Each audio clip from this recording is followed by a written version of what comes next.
death, and the Lord shall fight for thee. We're out there basically ready to die, ready to go for the word of the Lord, all right? Because like I said this past weekend, hey, if we go doing this work, we go out doing this work, basically go out swinging, hey, Lord willing, we're coming back, all right? I mean, we're coming back in general, you know, through like the reincarnation, but Lord willing, we're coming back on the chariots, all right? It's like when you go to Abba Bivens, all right?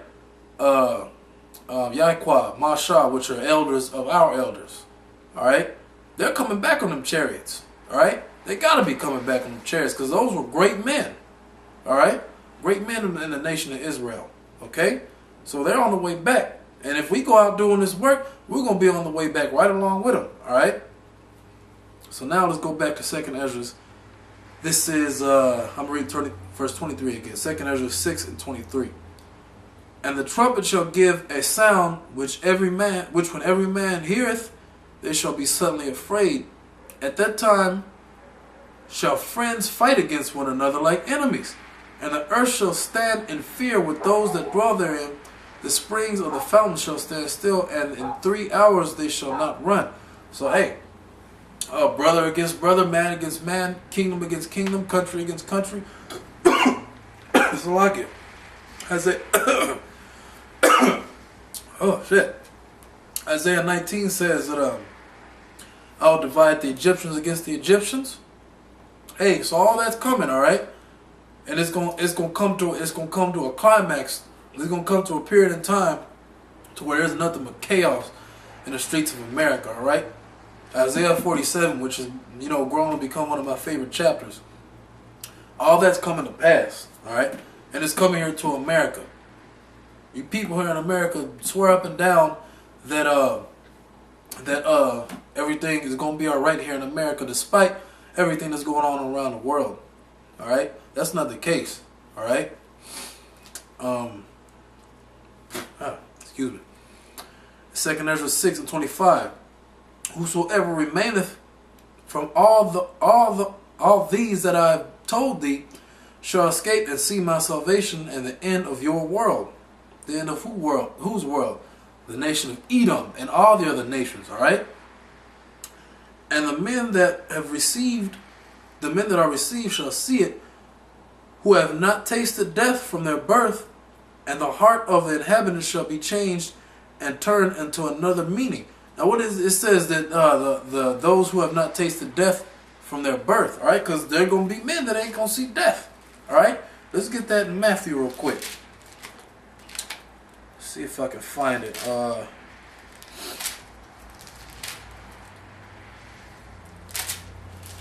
Forget which chapter it is, but I know I got it highlighted. Here we go. Yeah. This is Matthew 16 and 28. Let me read verse 27 first. For the Son of Man, the Yahushua, shall come in the glory of his Father with his angels. Then shall he reward every man according to his works. Verily I say unto you, there be some standing here which shall not taste of death till they see the Son of Man coming in his kingdom. What's that mean? They ain't gonna die. But wait a minute.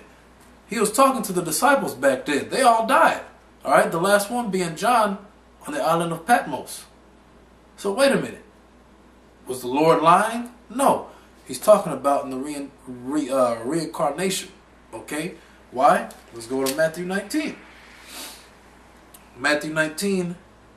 Wait, no. I think it's 20. Yeah, 21. So like it. Matthew 21 and 16. Whoops. Not that one either. Hold up. I want to find this scripture.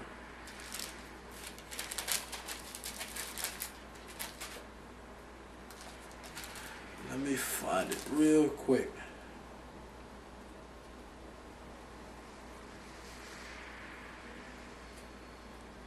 Here we go. It is 16 or 19. I'm tripping.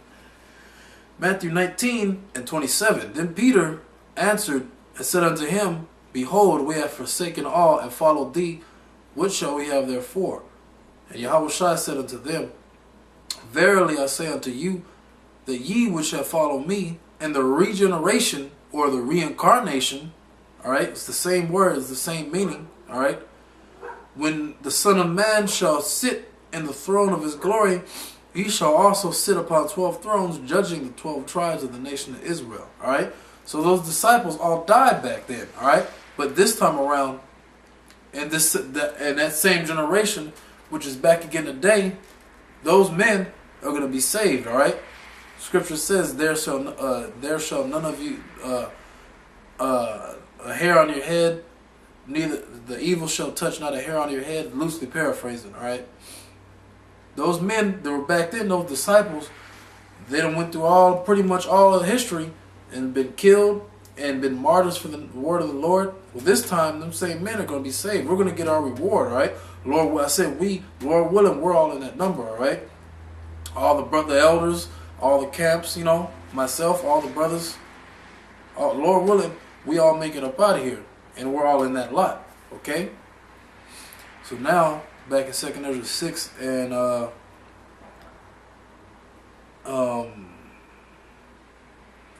read verse 27. For evil shall be put out, and deceit shall be quenched, and as for faith it shall flourish, erupting corruption shall be overcome, and the truth which has been so long without fruit shall be declared, all right? So, and that time's coming as well, to where the truth of this whole Bible throughout history is, to the world, has been totally, so the word I'm looking for, corrupted, so to speak, all right? Or it's been, it's been blurred, starting with what? The image of, the so-called image of Jesus Christ. You got Cesar Borgia up there, all right? That's not what the Lord looked like, according to the scriptures. Who he came to save, what his characteristics were, who the Hebrew Israelites are, who the 12 tribes are, all right? Who King David was, whom Matthew was, who John the Revelator was, all right? Who Paul was. All the truth about this whole Bible has been totally blurred. But now it's coming to a point where that truth is starting to be declared, all right? And in the kingdom, it's going to be nothing but truth, all right? And righteousness and incorruption, all right? That's the time we're coming to. But before then, Lord willing, we get to see all you assholes fall, all right? Lord willing, we get to see you people go down. You people that always constantly come up against us and come up against the word of the Lord, all right? That mock and flag sites and put parody videos up and misconstrue what we're saying, all right? Lord willing, we get to see all you assholes go down, because you're going to go down. Just pray that we're those men who get to see it happen, all right? Because that's a blessed thing, like we read in Sirach 25 and 7. There is this last chapter I want to read.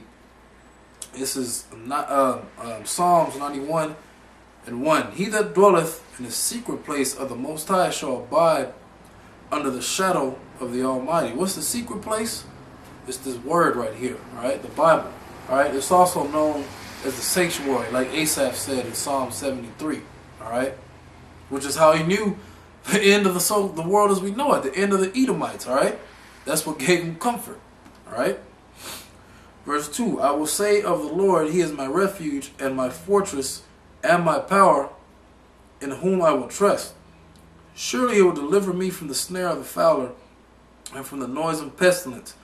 He shall cover thee with his feathers, and under his wings thou shalt thou trust. His truth shall be thy shield and buckler.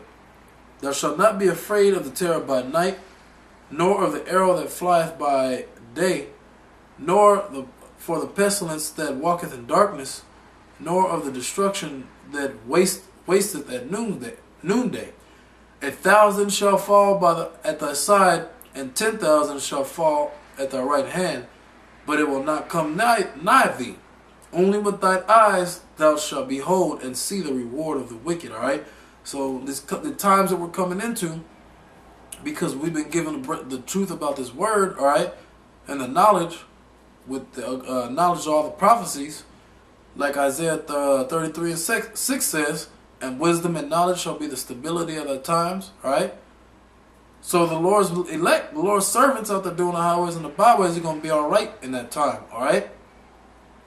All that, the calamity and everything that's going on, people dying, we're going to be all right. Lord willing, we make